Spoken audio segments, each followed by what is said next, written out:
National Weather Service has issued Severe Thunderstorm Watch number 14, effective until 3 p.m. Eastern Standard Time.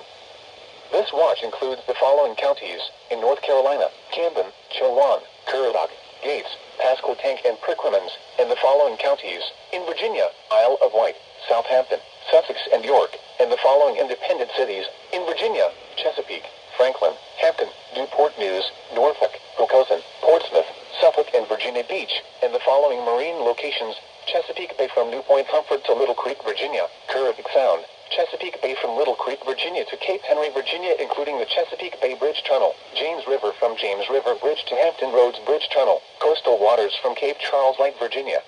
to North Carolina, Virginia border out 20 nautical miles, and coastal waters from North Carolina, Virginia border to Currituck Beach Light, North Carolina out 20 nautical miles. Remember, a severe thunderstorm watch means the conditions are favorable for the development of severe weather, including large hail and damaging winds, in and close to the watch area. While severe weather may not be imminent, persons should remain alert for rapidly changing weather conditions, and listen for later statements and possible warnings. Stay tuned to NOAA Weather Radio, commercial radio and television outlets, or internet sources for the latest severe weather information.